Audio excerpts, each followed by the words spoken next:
This evening is based on my book, They Came Before Columbus, African Presence in Ancient America.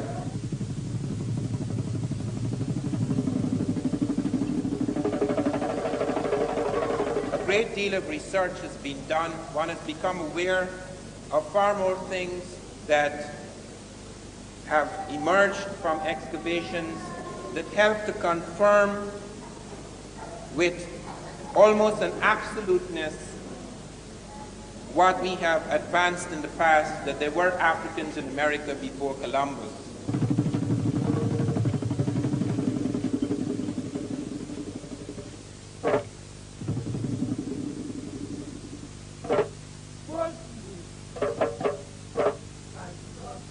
They came to America not as slaves but as masters. I am not the first to suggest there were Africans in America before Columbus, nor is anyone in the modern period. Columbus is the first man to suggest it. In his diaries, and there is a marvelous book, a huge book, a trilogy in fact, published in 1904 by John Boyd Thatcher, 3 volumes.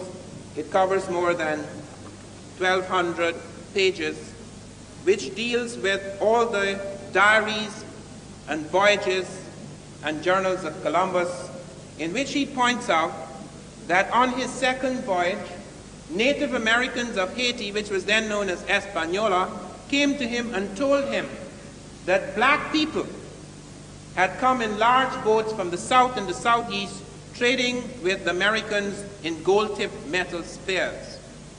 Columbus did not believe this, perhaps, but he did a very cautious thing, which is very important to us, in that he sent samples of these metal spears back to Spain. And they were assayed, they were examined by the Spanish metallurgists, and they ruled that these spears had the same ratio of gold, silver, and copper alloys as spears then being forged in African Guinea. Furthermore, the Portuguese told Columbus when he returned from his first voyage, the Portuguese told Columbus that they were aware of Africans leaving from the Cape Verde Islands and going far to the west with merchandise in large boats.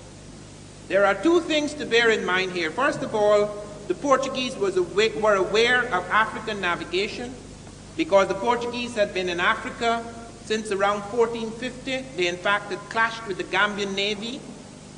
The Portuguese also were aware of a landmass to the south as a result of African movements, which will come up later in my talk.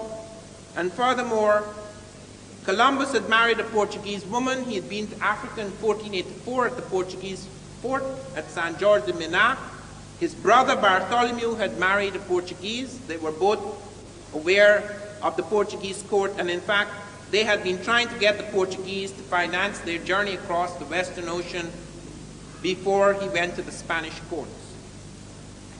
Not only do we have, therefore, the documents of the Portuguese and that of Columbus himself, and oral tradition of the Native Americans, and the fact that the Spanish metallurgists had ruled on this and shown that it was African, but furthermore, they have found a cotton in the Cape Verde Islands, a cotton, Gossypium hirsutum var punctatum, which they thought was African because it was just off Africa and it had been taken by the Portuguese as they settled in the Cape Verde and planted before Columbus in the Cape Verde Islands. When it was examined, the cytogenics of the cotton showed that it was not African, it was some cotton grown in the Caribbean and South America, which means cotton which had been grown in the Caribbean and South America had got into Africa before Columbus. How? Not only that, botanical evidence, but the navigational evidence shows, the oceanographic survey of the ocean shows that just off the Cape Verde there is a current that takes you to South America. There are 3 major currents off Africa, about 100 miles off the African coast, that take you automatically to America. Once you are caught in those currents, whether you planned it or not, you have to get to America unless the fish get you first. Anything that remains afloat is pushed towards America. Off the Cape Verde Islands, the current takes you onto the northern tip of South America, into the Caribbean, into the Gulf of Mexico. If you're off the Senegambia, it takes you to South America, into the Caribbean, into the Gulf of Mexico. If you're off the southern coast of Africa, it takes you towards South America, and you could fall into the currents that take you into the Caribbean, into the Gulf of Mexico. The evidence shows that, and I will leave the Columbus period aside for a moment, the evidence shows that there were Africans in America not only before Columbus, but before Christ.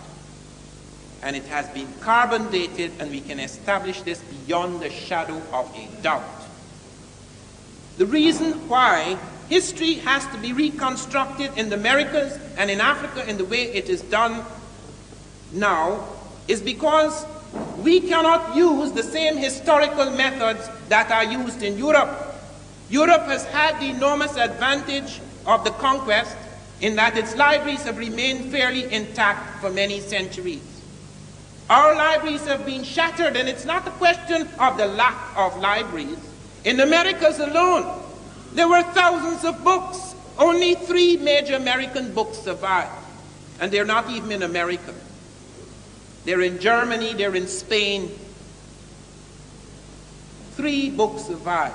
One of them is the Popol Vuh, the Bible of the Quiche Maya. You have the Titulo Koyoi, which Jairus-Boy mentions. You have other codices. These things are the few things that survive. The destruction of libraries in Egypt, the sack of Alexandria, which destroys, as I pointed out this morning, perhaps 500,000 documents. The destruction of the Moorish documents in which blacks were involved, not just blacks. You have Arabs of different complexions and races perhaps, but you have an Arab-African thing in the Moorish domination of Europe. You have Cardinal Ximenes destroying about 84,000 manuscripts in Arabic at a time when many Africans and Arabs and even others wrote in Arabic as the language of science of the time. And Timbuktu was razed to the ground twice. So it's not just the absence of documents, but the destruction of documents. Fortunately, history does not leave its mark only on written documents. History leaves its mark on everything. If you do not find the books, there are scripts. If you do not find, there are skeletons, there are sculptures, there are plants. There are many things that have left their mark, and that is the reason why we reconstruct history by going to all of those strands, into all of those avenues. It is not an historical method. It is the only valid, genuine historical method to reconstruct the fragmented history of Africa and the Americas. In the case of Columbus, for example, why is it we who are so familiar with the voyages of Columbus are not aware of the fact that Columbus never touched the American continent? Why are we not aware of the fact that Columbus remarked on this matter not just once? Several times he mentioned on his 3rd voyage that he went along the coast of Africa, that he stopped in the Cape Verde for several days looking for black animals because he found both the Africans and the Native Americans in the Caribbean were sacrificing black animals, and he wanted to please them with a black animal as a gift. That he wandered further, finding no such black animals. He wandered further into the Senegambia current and was swept. He said he had 6 ships, 3 were sent on the normal route, and he was swept on the Senegambia current, making it in far less time, but under grievous conditions because the Europeans were totally unaccustomed to the great sun burning down upon them in tropical latitudes.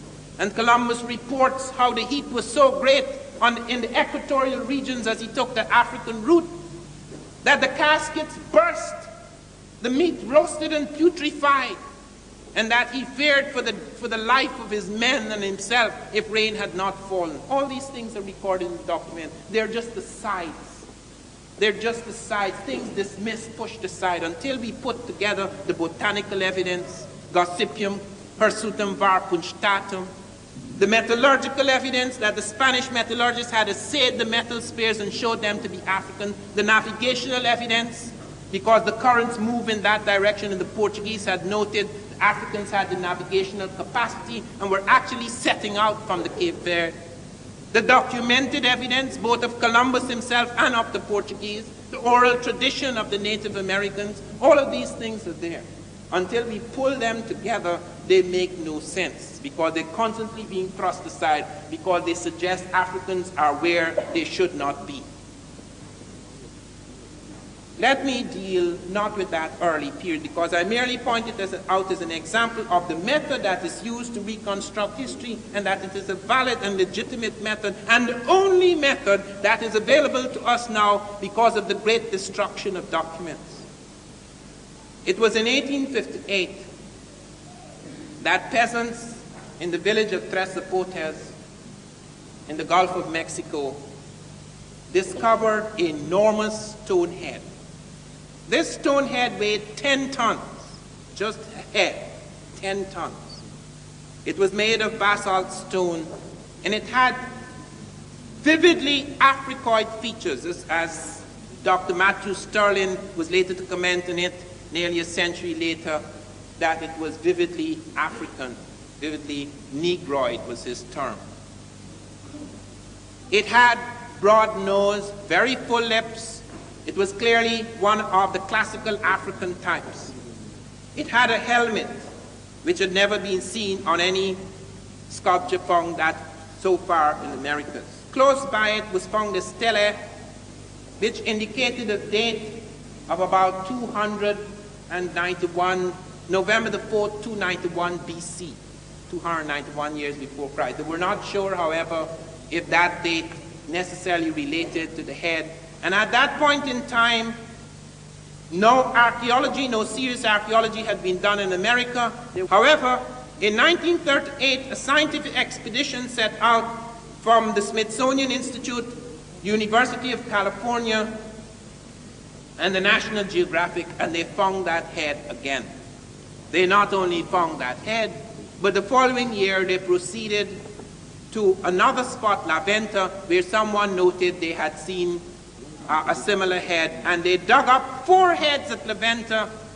Between 1939 and 1940, 4 heads were dug up at La Venta, and again it was the same thing, enormous heads, 6 to 9 feet high, just a head, weighing between 10 to 40 tons in weight, having African-type features, and the same type of helmet, as Jairaj Boy has pointed out. You could find it at Tanis in the Egyptian Delta, with a flap falling along the side of the head, a kind of crest with a flap and incised markings, etc.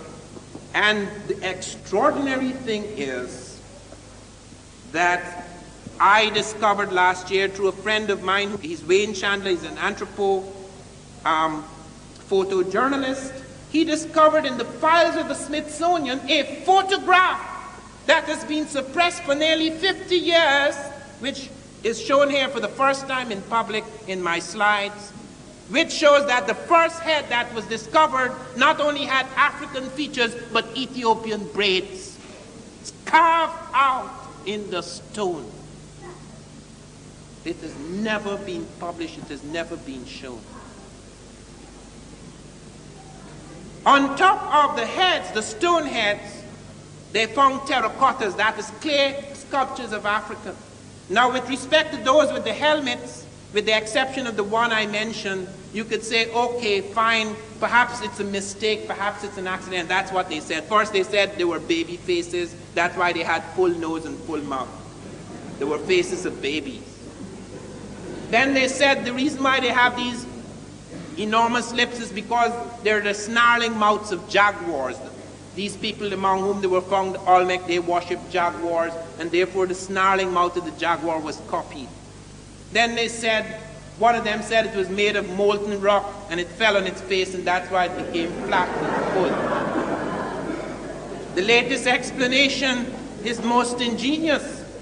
The Science Digest did an article on me in September 1981, in which they presented my case very fairly and objectively, showing the nature of the objections of the establishment, including one eminent historian of Mexico, Michael Coe. And they went to Michael Coe, Boyce Rensberger, the leading science writer for the Times, who did the story on me. He went to Michael Coe and he said, "Do you believe what Van Sertima is saying, that these are African?"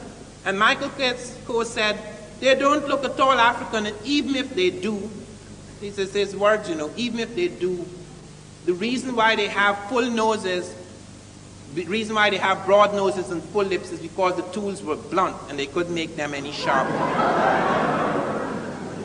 That's the leading authority on the Americas, prehistoric Americas.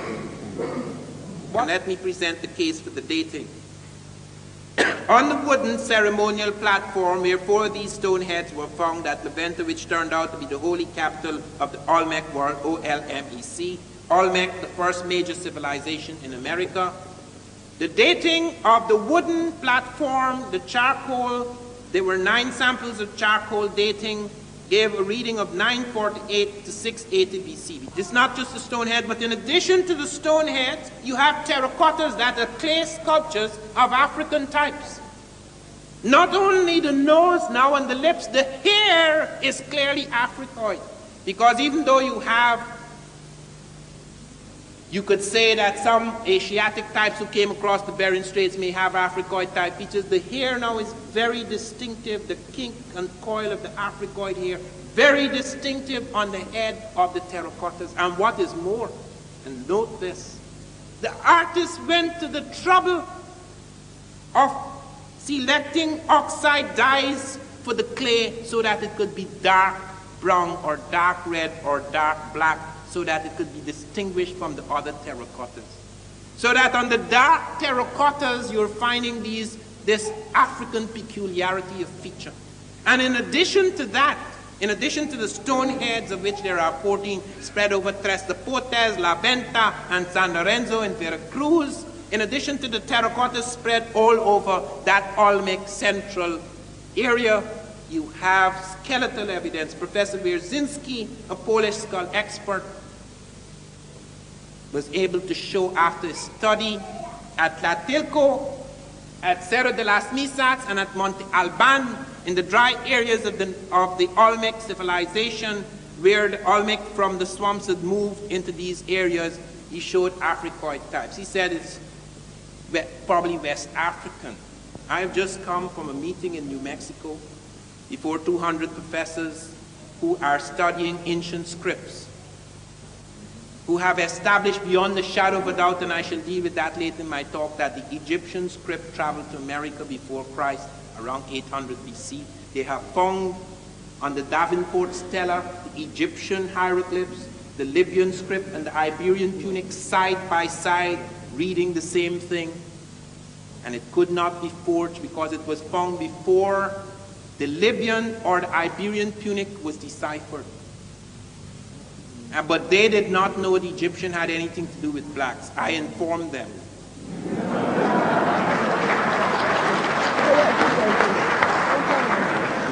Or the Reader's Digest had a big article after my book turned out. Europeans in America, 800 BC, the same period that I had pointed to.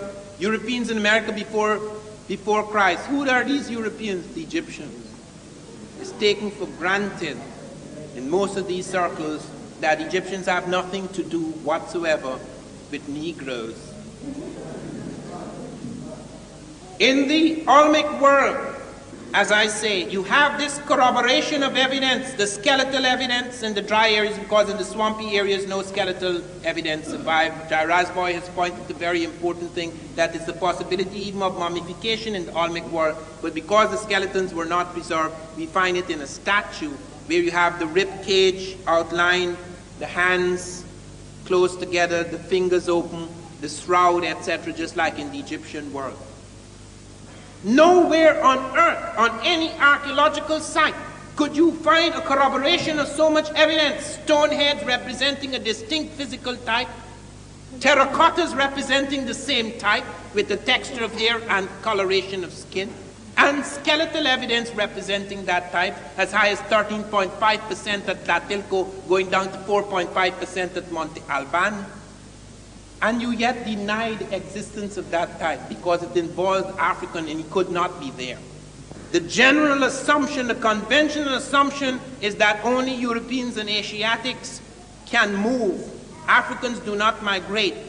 Hence, if you find them outside of their milieu or you find them doing something unusual, either someone moved them, as Jeffries pointed out to me, someone brought them there. Even Wiener, Leo Wiener, the pioneer in this subject, who in the 1920s at Harvard recognized through a study of philology that there were Africans in America before Columbus.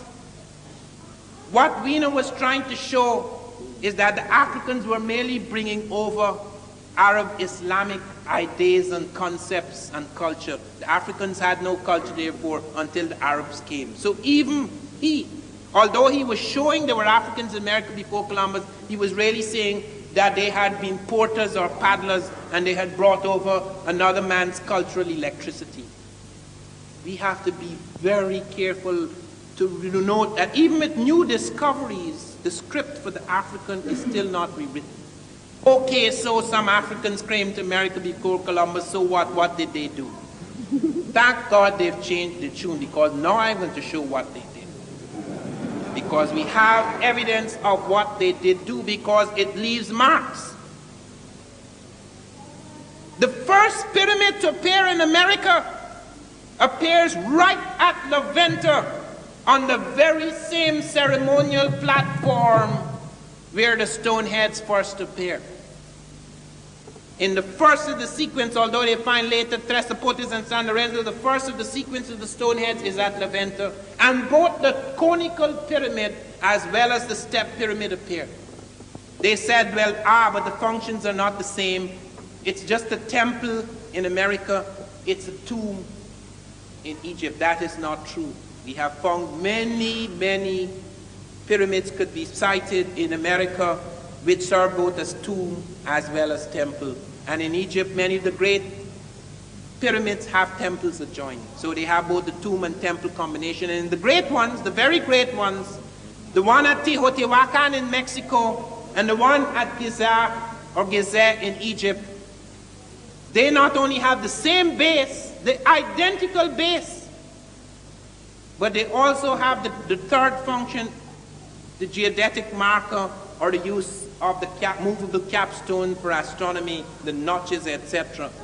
They said at first that the Teotihuacan pyramid was 1 meter off from the Egyptian pyramid. Now they're allowing that meter because of mistakes in the reconstruction and excavation. Which means it's roughly the same base as the Egyptian pyramid.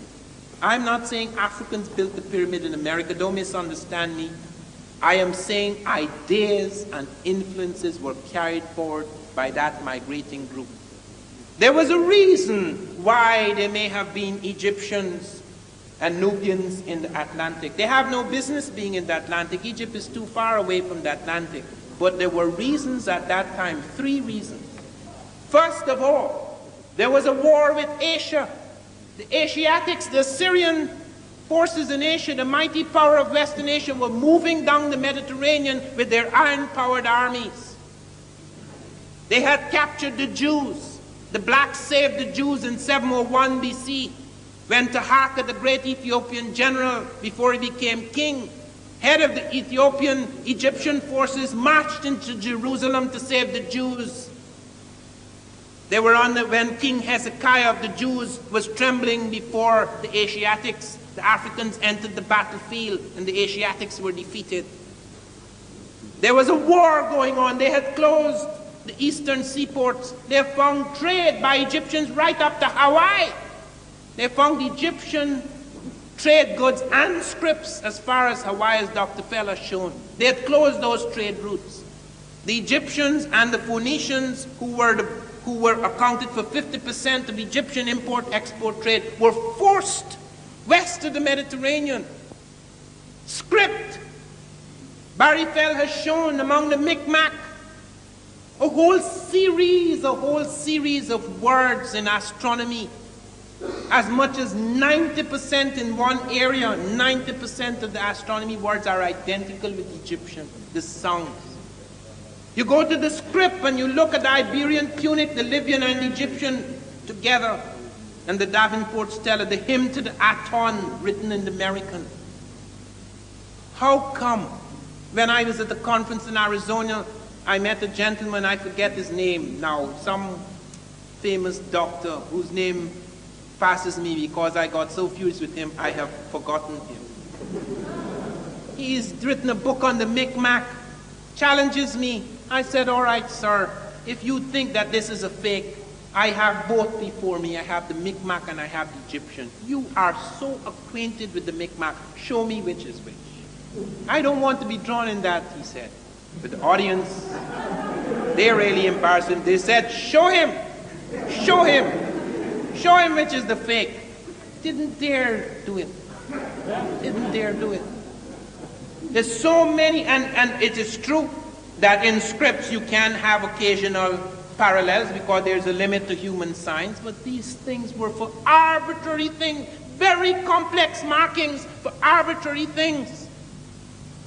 And there was no question of correspondence. Correspondence so remarkable, so plentiful that there was no question, no statistical possibility of accident or fluke or coincidence. You go to Elvia John in the Olmec world, and there is paper made from wood pulp. Nowhere in America were they making paper from wood pulp. Nowhere in the world, except in Egypt at that time, where both the papyrus and the wood pulp was making paper. It was done in China later. It appears in the Olmec world. Isolated incident that appears in the Olmec world. You go and look at their other aspects of their technology. Professor Heiser, who had attacked this thesis all his life, in the last 3 years of his life, he was converted. Do you know what he did? He stopped publishing. He started writing things in favor of the Egyptian thesis, but he didn't publish it. It is now in the Smithsonian as posthumous files. There's where we have found that Heiser showed that the heavy transport techniques the Native Americans were using in the swamps were identical with the Egyptian heavy transport techniques. All of us marvel at the Egyptians, how they move those incredible stones, taking 50-ton capstones and putting it at the top of their skyscrapers without being a fraction of an inch off. And these guys are suddenly, people, they were marvelous at sculpture, yes, but they're suddenly making these colossal things which they never made before. Making it out of this incredible basalt stone, one block of stone. Some of them close to 40 tons in weight, bringing them down from the quarries to their platforms and building them up with the same skill and technological ingenuity the Egyptians when they hadn't been doing it before. How come? How come when we go to the Middle Americans and study the way they have, not the exact proportions because the individual pyramids change, but they have so many things in their mathematics that are close. As the man who's recently, Peter Tompkins, who's done studies of the Mexican pyramids and the Egyptian pyramids, so the correspondences, the structural correspondences, even in spite of superficial difference. And when we come to ritual, that is the most astonishing thing, and I must give great credit to Jairus Boy for what he's done in ritual. Jairus Boy showed several gods of the Egyptian that are identical with the American. There is the god Sokar. He is standing there and he has open arms, outstretched arms, and he has wings on his arms, and he's standing on the back of a snake, and the snake has a head at the head and a head at the tail. You go to Mexico, and there is this god standing there with arms outstretched, wings on his arms, standing on a snake with the head at the head and a head at the tail. How come? The god Aken, he pointed to the double rope swallowing god, identical. The faceless Aken with the swallowing the double rope, there in Mexico in the Olmec world. He shows feathered sunshades, made of 3 concentric circles, 3 colors. These are very detailed things. These are very complex correspondences. They're not flukes. And there you find the same thing duplicated. The double crown. Who wears the double crown in all the world except the Egyptians who united the north and south, for whom there was a political necessity to have a double crown, the red and the white crown. And there among the Olmec, we found 2 examples of it now. Chief dignitaries wearing a double crown. The flail, the crook, You find it on the Olmec dignitaries as among the Egyptians. The use of purple, we have found a codex. A codex is recent, Natal Codex, showing pictures of black-skinned as well as red-skinned kings in ancient America. And you look at the nobility, you look at the women, you look at the kings and the priest kings, and you find purple as a symbol, as a signal of their index of their rank, just like among the Egyptians. And there's recently been done a study in purple, the Phoenician thing about purple. Their search for purple, because purple was sacred among the Egyptians, it is emblematic of the power of the gods. And the Phoenicians, in their travels, exhausted most of the purple supplies in the Mediterranean. There is another suggestion of why they should have come to the Americas for this purpose. You look at other ritual scenes. The human-headed bird, ba, is found in Mexico. A bird with a human head. This is in Egypt, and on the Egyptian tombs, and they have a little hole in the tomb with the bird to fly out. You see it duplicated in America. Nowhere else. All these correspondences. How come? How can you explain that these things were not happening before? They have no antecedent. They are complex. They are not just single traits. They are a complex of interlocking parallels. Why should we believe that it took Columbus, who stumbled into the Caribbean, which he called Asia? Do you know Columbus called America India? It wasn't called America, it was called India. That is why we're still calling the Americans Indians. He still called the Native Americans Indians.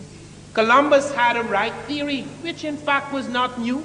The Arabs and Africans knew the world was wrong. You look at the globes that Africans used and Arabs used to teach geography. They were all wrong.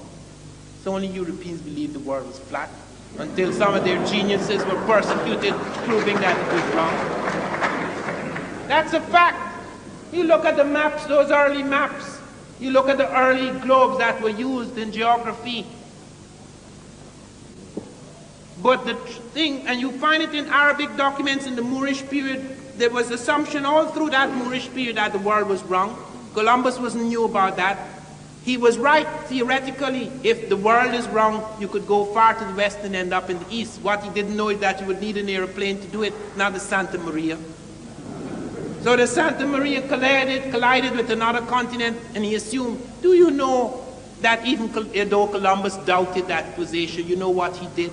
He sent his notary, Fernando Perez de Luna, among the ships and got every man to sign a document that he was off the continent of Asia. He couldn't take any chances. They spent a lot of money sending him out. He had to find India. He had to find the treasures of Marco Polo, come what may. And he got them to sign a document, and he threatened them. If any man were to say they didn't go to the continent of Asia, or they were not off the continent of Asia, if they were officers, they would be fined 500 maravedis, several months' salary. And if they were common sailors, they would be given 100 lashes and have their tongues cut out. That's in the documents. That's the great discoverer, St. Christopher. When he came back, he was coming back to Spain. A storm blew his ships into Lisbon, Portugal. The Portuguese were rivals of the Spanish. He sat down. My book begins, and that is no fiction. I have researched every word of it. He sat down to dinner with the Portuguese king, King John II. They sat to dinner on March the 9th, Saturday evening, 1493. Rain fell the next day. I know all the details that were put down.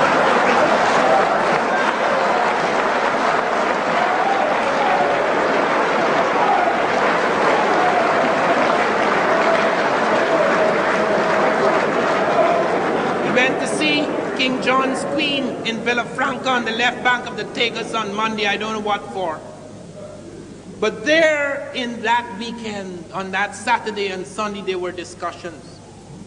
And at the dining table, he brought with him 6 Native Americans whom he captured. He was the first man to make slaves out of the Native Americans. And he brought 6 Native Americans with him who fascinated the Portuguese court with the red tint of their skins and their hair. These are not the Africoid types who visited. I'm talking about the Native Americans who came across the Bering Straits during the glacial migrations. And he brought these men. And while they were at table, a dish of beans were brought out at the order of King John. And King John beckoned to one of these people with sign language to build with these beans on the table these lands that Columbus said he had discovered. And a chain or necklace of islands was built up, which included various parts of the Caribbean, Cuba, the Lucas Islands, etc. And when King John saw the massiveness of the discovery, the so-called discovery, because Spain is small compared to the Caribbean. The Caribbean stretches over 1,000 miles of the Atlantic. Some of you don't think so because you came from it and you think it's pretty small. I'm not talking about small in the sense in which you think of it. I'm talking about its physical size. They were upset because the Portuguese, both King John I and II, had refused to give Columbus permission or support. And now the Spanish were going to rule two worlds. And they were so upset by that they asked Columbus to go back home and argue for a line to be drawn across the world to separate the claims of the two Catholic kingdoms. This was known as the Tordesillas Line. It was signed on June the 4th, 1494, before the discovery of South America by Europeans, before Cabral had got there in 1500. And it was drawn across. The Pope did not give it his blessing until afterwards, but it was drawn in 1494 at the Treaty of Tordesillas, and it includes South America, and they had never seen it. It includes Brazil, 200 miles of territory from that ocean going right back. And why did the Portuguese do that? They hadn't been there. They were concentrating on the route along Africa up into India because of the strength of knowledge they got from Africans who were aware of a southern land mass, just below the equinoctial line within the same latitudes as Guinea. And Columbus was told about it. Columbus went back to Spain and argued because he was then Prince of the Ocean Sea. He came almost like a king. He was nothing. He argued with the Spanish that they should agree with the Portuguese. Let them draw the line because there's only water within the line. It's only 375 leagues from the Cape Verde, which is 4.5 miles according to Vespucci. Roman miles give it 4, but they give it 4.5, about 1,600 miles. And Columbus said, nothing to worry about. You're not giving anything to the Portuguese. I have traveled twice as many leagues, and I have found no such land, which is true, because Europe is twice as far from America as is Africa. But when Columbus was on his second voyage, a man called Jaime Ferrer appeared in the Spanish court and told Ferdinand and Isabella that Columbus was lying, that he had knowledge from Arabs and Ethiopians. The word Ethiopian was generally used for African, that there was a landmass to the south within the line, that the demarcation line they were drawing up between the Portuguese claims and the claims of the Spanish. And he said a damaging thing. He said, Columbus knows more about this sleeping than I do waking. So when Columbus was sent a letter from the King of Spain, he said, please come home immediately. And I want to know all that you know about this demarcation line. Columbus wrote back to say, I have arthritis and I am too ill to move. And then he said something which was a deliberate lie because he knew it was not true. He said, Cuba is the continent. I have found the continent. I'm no longer among the islands. Cuba is the continent because my ships cannot circumnavigate it. He knew that was not true because whether his little ships could circumnavigate it or not, the natives had lived there for centuries and had told him so, and he had made this clear to the Chancellor of Aragon months before this missive. So when he came back, they didn't want to hear anything more about colonizing the Caribbean. They wanted to send him to find the southern landmass, so they gave him 6 ships. And he sent 3 ships along on the earlier route, and he sent 3 ships along Africa. And here are the 3 ships coming down into the Cape Verde, searching for black animals, going into the Semi-Gambia current, then into the tropical latitudes. And they landed 1 day's journey from South America. They landed in a place where they saw 3 hills. And he said those 3 hills reminded him of the Trinity, so he called it Trinidad. Very religious man. The next day, the ships landed in South America. Columbus did not come off the ship. The great navigator, so eager to explore, would not come off the ship because he's terrified to give the Portuguese away. Because I found the letter he wrote to his son Diego Columbus in 1505, in which Amerigo Vespucci is about to appear before the Spanish court. And he says, tell him to do this and to say this and to say that and to do this and to do that, because the man would do anything for me. It was his brother, Genoese brother, tricking both the Spanish and the Portuguese. And he said, certain monies are being paid to me, but I cannot detail them here. I'll detail them yonder. What money is he talking about? Not Spanish money for the prospective discoveries in America. It's the Portuguese money for keeping the Spanish away from the south. That's why Columbus pretended he had an arthritic fit, because he did not want to go into the south. That is why he was arrested. How many of us are aware of that? On his 4th voyage, he was arrested by Bobadilla, he and his brother Bartholomew, and sent back like a black in the hold of the ship to be tried in Spain. So all this Columbus period is built upon a fraud.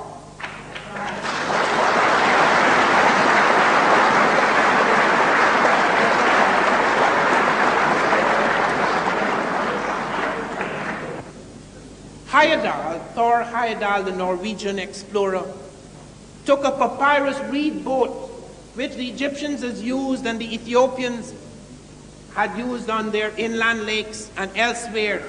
And he showed that the curves of this boat showed that it could cross the ocean. It wasn't just for inland shipping, and it was used 800 years before Christ. And he said it can cross the Atlantic. And scientists scoffed at him. Scientists took the papyrus reed and they said, if you put it in a tank, it will sink. And they put it in the tank and it sank. And Heyerdahl said, if I took a piece of the Queen Mary, which is made of iron, and put it in a tank, it would also sink.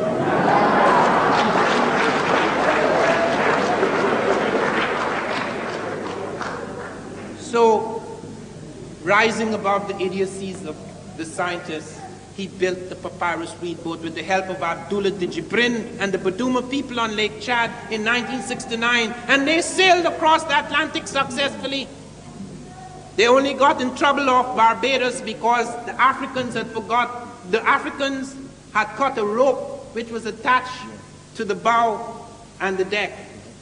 And they cut that rope thinking it merely had to do with curvature and of the bow. In fact, it was a flotation device. That was the only mistake they made. When the Aymara Indians, without the help of African experience, rebuilt the identical boat, because on Lake Titicaca in South America, the identical boat was being used that was used by the Egyptians. They crossed the Atlantic in the Ra-2. And the strange thing about the Ra-1 is that, as I have said, it did not steer to America. It came by itself.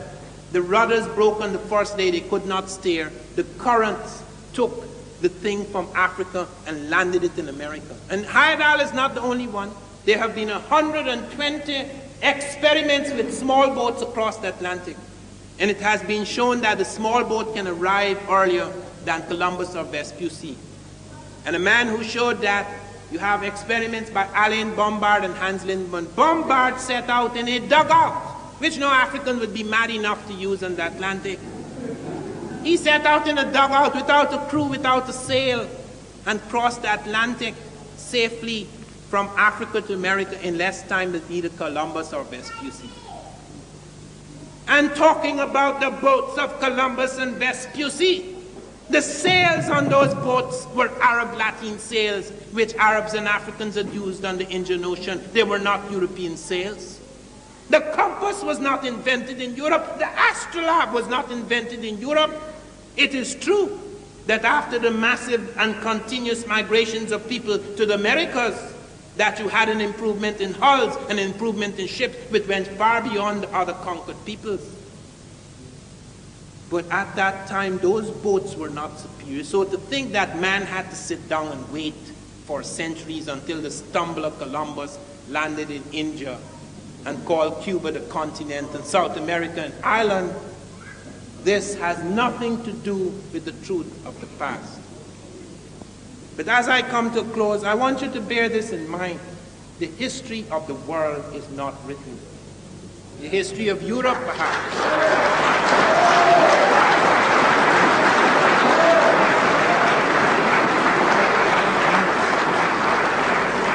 There remains a great deal to be done. There's a whole world out there. Every time I go back into Mexico, extraordinary things are found. They found the pyramid of Comalcalco with bricks, with various writings, both scripts thereon, which has recently been found. A whole new set of things are emerging. This is not a finished chapter. This is no closed chapter. This last chapter has been written with a certain eye, an eye which has been blind to the genius of the African. Therefore, it is only by opening another eye, by having a different kind of illumination, a different kind of vision, that the history of the Americas and the history of Africa can be truly written. Thank you.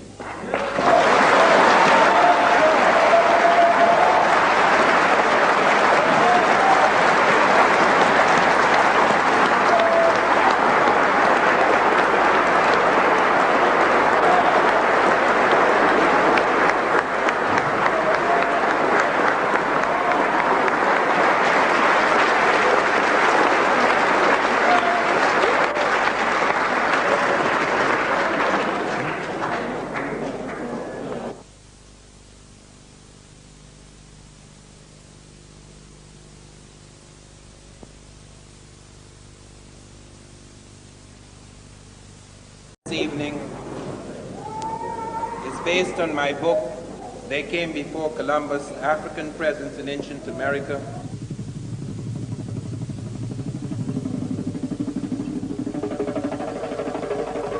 A great deal of research has been done. One has become aware of far more things that have emerged from excavations that help to confirm with almost an absoluteness what we have advanced in the past, that there were Africans in America before Columbus.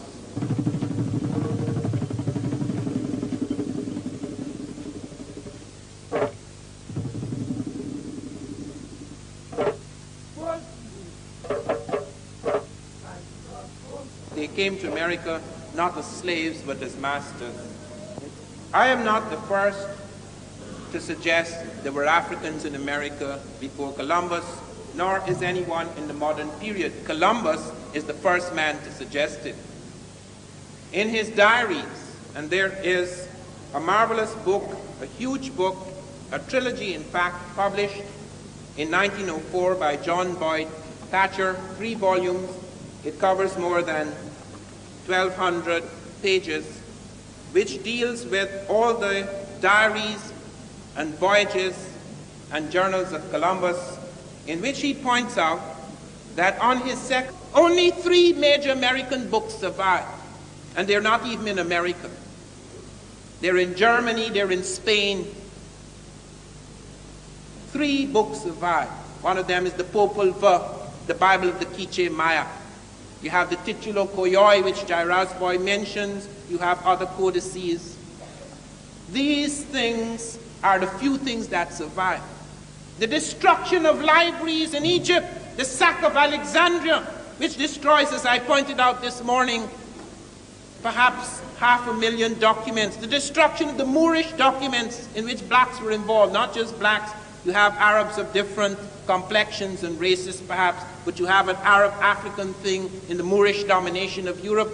You have Cardinal Ximenes destroying about 84,000 manuscripts in Arabic at a time when many Africans and Arabs and even others wrote in Arabic as the language of science of the time. And Timbuktu was razed to the ground twice. So it's not just the absence of documents, but the destruction of documents. Fortunately, history does not leave its mark only on written documents. History leaves its mark on everything. If you do not find the books, there are scripts. If you do not find, there are skeletons, there are sculptures, there are plants. There are many things that have left their mark, and that is the reason why we reconstruct history by going to all of the fort, the Portuguese fort at San Jorge de Minas.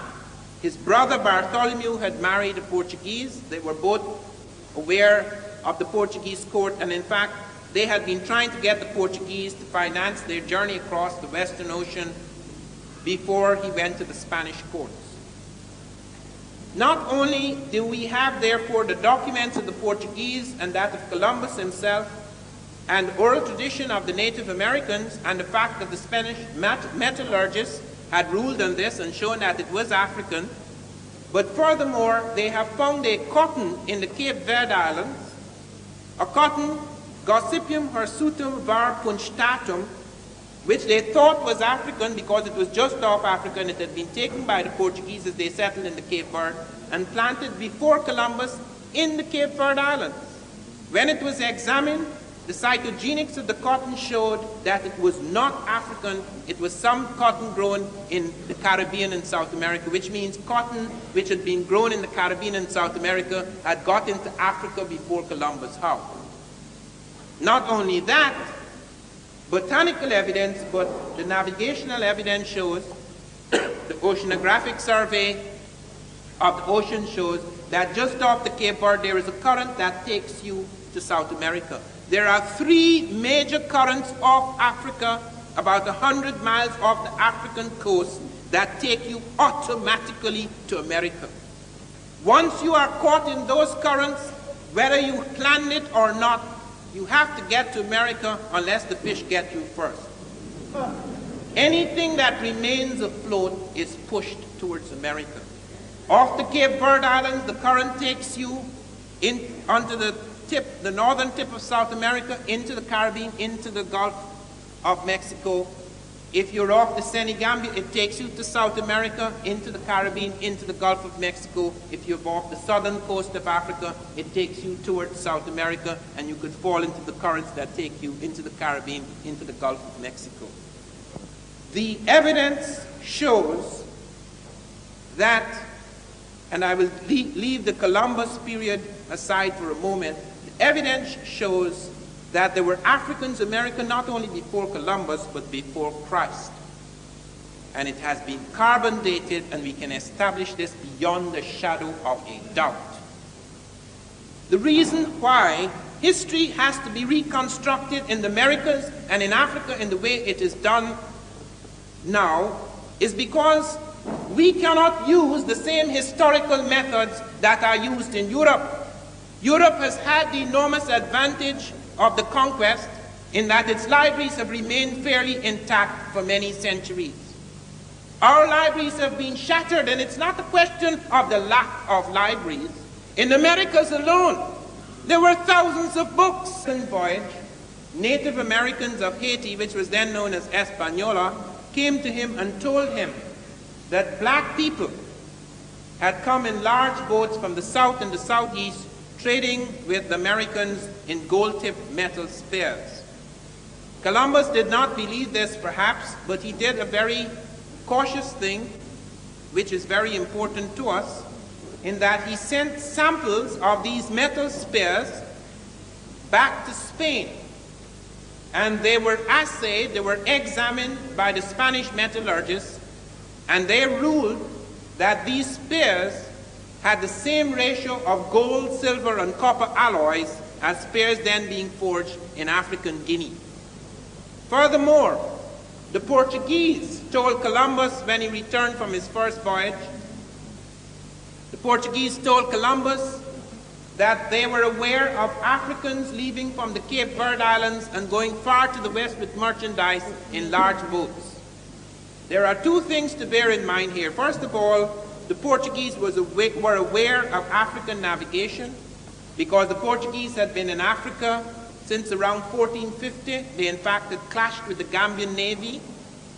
The Portuguese also were aware of a landmass to the south as a result of African movements, which will come up later in my talk.